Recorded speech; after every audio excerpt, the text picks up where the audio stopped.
अस्सलामु अलैकुम वरहमतुल्लाहि वबरकातुहू।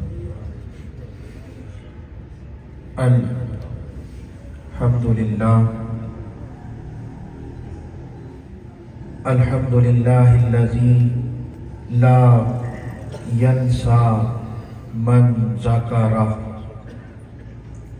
वला युखय्यिबु मन दआ वस्सलातु वस्सलामु अला मन ला नबिय्य बअद। अम्मा बाद फ़अऊज़ु बिल्लाहि मिनश शैतानिर रजीम। बिस्मिल्लाहिर रहमानिर रहीम।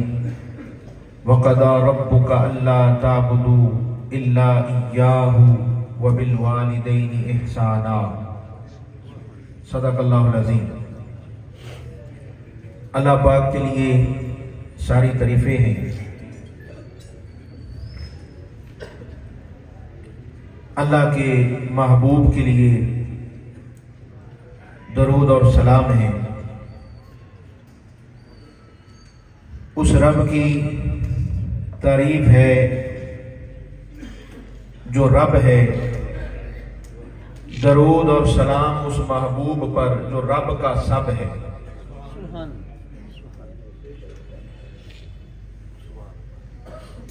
मोहतरम सामीन व हज़रात, आज की ये महफिल पाक बसिलसिला इसाले सवाब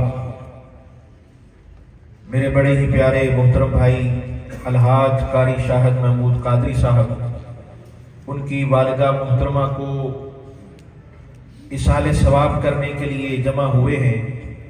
मैं अगर इस लफ्ज़ को यूं कह दूं, मेरा दिल करता है कि इसको यूं कहा जाए तो ज़्यादा बेहतर होगा कि ये बात भी ठीक है कि हम इसाले सवाब के लिए जमा हुए हैं।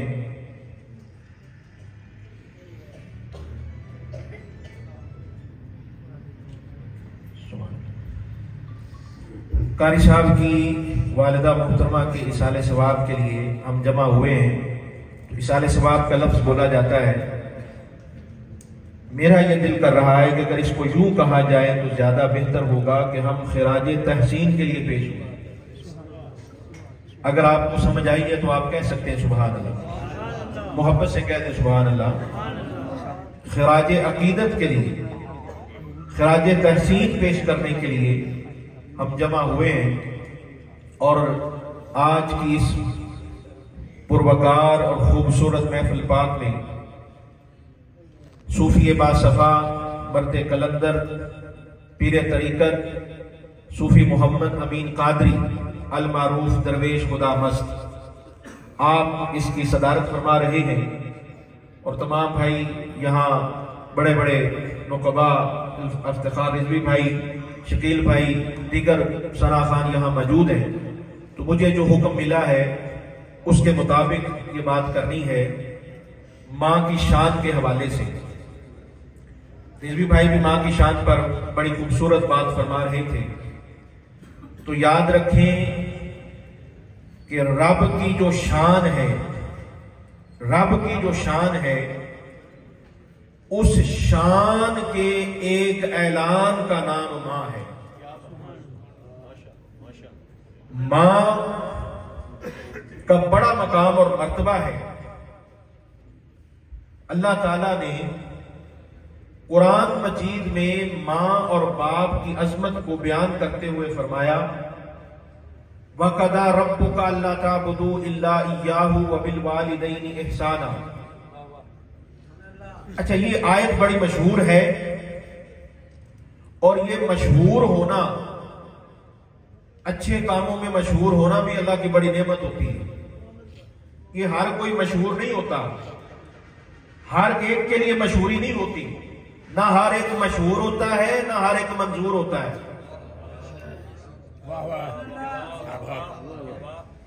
कुछ सिर्फ मशहूर होते हैं, मंजूर नहीं होते। लेकिन मैं कहता हूं रिजवी भाई, हुजूर की नात पढ़े और फिर मशहूर ना हो और मंजूर ना हो। हुजूर की सनाखानी करने वाला पहले मंजूर होता है, फिर मशहूर होता है। क्या कहने, मशहूर और मंजूर। और ये सारी बात शकील भाई आगे मीम की बात कर रहे थे, ये सारी बात मीम की है। आप कायनात के जिस हुस्न को उठा के देखें, जिस खुशबू को उठा के देखें, जिस अजमत को उठा के देखें, जिस मकाम को उठा के देखेंगे, आपको हर मकाम के सर पर, हर अजमत के माथे पर मीम ही नजर आएगी। आप देख ले, मां का पहला हर्फ क्या है? मीम है। हुजूर के नाम की बरकत देखें, अजमत देखें। मशहूर का पहला हर्फ भी मीम है, मंजूर का पहला हर्फ भी मीम है, मुर्शिद का पहला हर्फ भी मीम है, मुरीद का पहला हर्फ भी मीम है, मुराद का पहला हर्फ भी मीम है, मंजिल का पहला हर्फ भी मीम है, मुराद का पहला हर्फ भी मीम है, मुकाम का पहला हर्फ भी मीम है। ये सारे मीम के रंग हैं। ये सारे मीम के रंग जब जमा हो जाए तो जाते मोहम्मद बनती है। ये मीम के रंग बिखर जाए तो कहीं मुर्शद की सूरत बनती है, कहीं मां की सूरत बनती है, कहीं मुराद की सूरत बन जाती है, कहीं मुरीद की सूरत बन जाती है, कहीं मंजिल की सूरत बन जाती है, कहीं मतलब की सूरत बन जाती है। ये सारे मीम के रंग हैं। और मैं कहता हूं इससे बढ़कर मां का मकाम क्या होगा, इससे बढ़कर मां की शान पर मेरे पास इससे बड़ी हदीस कोई नहीं, जो मैं हदीस पेश करने जा रहा हूं। आका अलैहिस्सलाम फरमाते हैं कि मेरा दिल करता है कि मैं नमाज में खड़ा हो जाऊं, मैं मोहम्मद सल्लल्लाहु अलैहि वसल्लम नमाज में खड़ा हो जाऊं, उधर से मेरी मां मुझे पुकारे, बेटा मोहम्मद सल्लल्लाहु अलैहि वसल्लम। मेरी मां मुझे पुकारे। हुजूर फरमाते हैं मैं मां की आवाज पर नमाज को छोड़ दूंगा, अपना रुख मां की तरफ मोड़ दूंगा।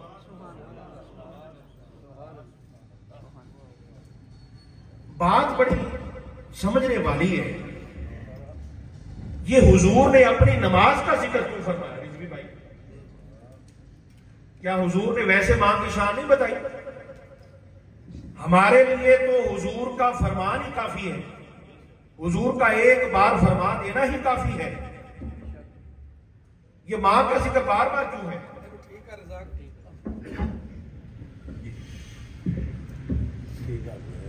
आका ने यह फरमा दिया कि जन्नत जो है मां के कदमों के नीचे है। क्या ये काफी नहीं? मां के कदमों के नीचे जन्नत है। और कारी साहब ने जो कलाम पढ़ा है, मामा ठंडियां छावा ए जन्नत नू जान दिया रामा। हर रास्ता मां का ये मकाम और मर्तबा है कि मां की तरफ जाना जन्नत की तरफ जाना है। यही समझाया गया है। मां की तरफ जाना जन्नत की तरफ जाना है। हर मां की अपनी शान है। और यह भी याद रहे, मां हर एक की है और शान भी हर एक की है, लेकिन हर मां की शान का मकाम अपना है। हर मां की शान का मकाम अलग अलग है। जी मां मां है, कारी साहब की मां मां है, आप साहब की मां आपकी मां है। हर मां का मकाम एक नहीं है। मैं सैयदा कायनात के मारने वाले बैठे हैं, मैं उनकी तरफ एक इशारा करके आगे गुजरना चाहता हूं।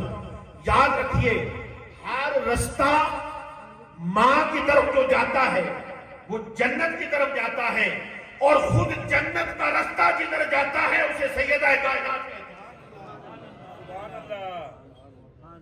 जन्नत खुद जिनकी तरफ जाती है वो भी मां है।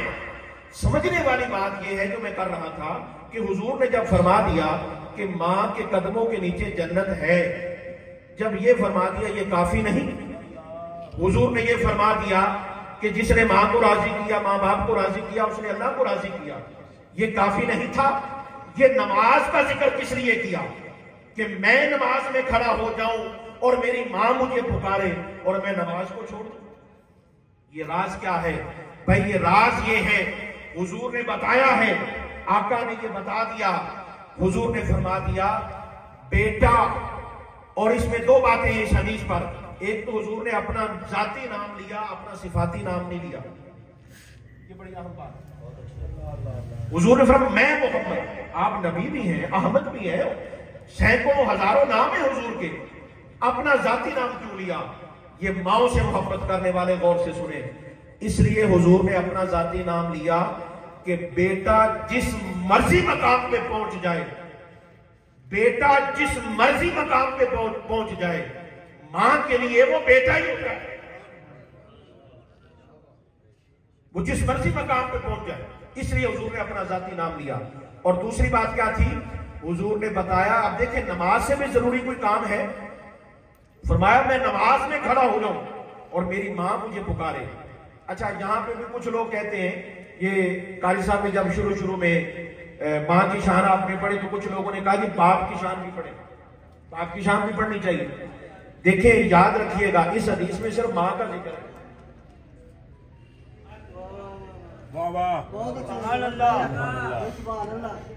जी, इसमें सिर्फ मां का जिक्र है, बाप का नहीं है। बाप का मकाम है, बात ये नहीं है।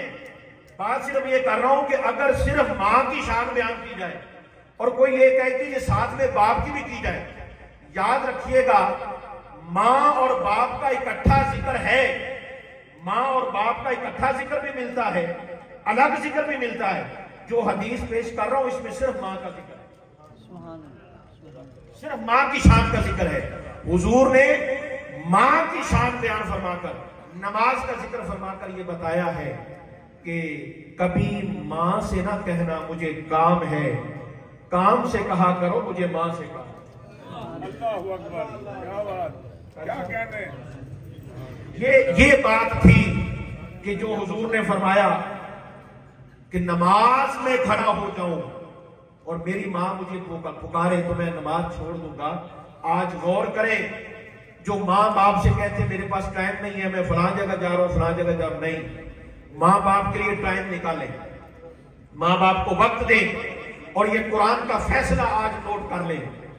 याद रखिएगा, रब जल्दी फैसले करता नहीं है, रब जल्दी फैसले करता नहीं, लेकिन पता नहीं क्या रंग है मां की शान का और बाप का कि रब फरमाता है मैंने फैसला कर दिया है सारी जिंदगी इबादत खुदा की करते रहना और अपनी मां बाप के साथ एहसान करते रहना। मां बाप के साथ क्या करना है जी? एहसान करना है। यहां ये लफ्ज बड़े काबिल गौर है। हुजूर की हदीस के मुताबिक और कुरान के मुताबिक अदल नहीं फरमाया, एहसान फरमाया। बड़े पढ़े लिखे और गहरे लोग बैठे, जरा गौर कीजिएगा। फरमाया मां बाप से अदल नहीं करना, मां बाप से एहसान करना है। भाई फर्क क्या है अदल में और एहसान में? भाई अदल कहते हैं बराबरी को, कि जैसे मां करे वैसे बेटा कर दे, जैसे बाप करे वैसे बेटा कर दे। ये काम नहीं करना। कुछ लोग आज ये भी कहते हैं हमसे मां बाप ने क्या किया। मैं कहता हूं ऐसी औलादों को माफी मांगनी चाहिए जो मां बाप के बारे ऐसी बात करे कि मां ने मेरे साथ क्या किया, बाप ने मेरे साथ क्या किया। खुदा के बंदे, ये बेअदबी है, गुस्ताखी है। और कुरान का ये फैसला है, और फैसला उस वक्त होता है जब एक तरफ ये कहा जा रहा हो कि मैं सच्चा हूं, दूसरी तरफ ये कहा जा रहा हो मैं सच्चा हूं। रब फरमाता है हमने फैसला कर दिया है मां बाप जैसे भी हो, औलाद पर लाजिम है कि वो मां बाप पर एहसान करे। क्या करे? अदल नहीं करना, एहसान करना है। एहसान किसे कहते हैं भाई? अदल कहते हैं बराबरी को, और एहसान क्या कहते हैं? एहसान कहते हैं मां जो मर्जी करे, बाप जो मर्जी करे, बेटे ने आगे से इज्जत और एहतराम ही करना है। बेटे ने आगे से इज्जत और एहतराम से ही पेश आना है। तो हज़रात मोहतरम, आज की सारी गुफ्तगू का खुलासा मैं समझता हूं कि इस बात पे करना मुनासिब होगा कि देखें हर मां की अपनी शान है।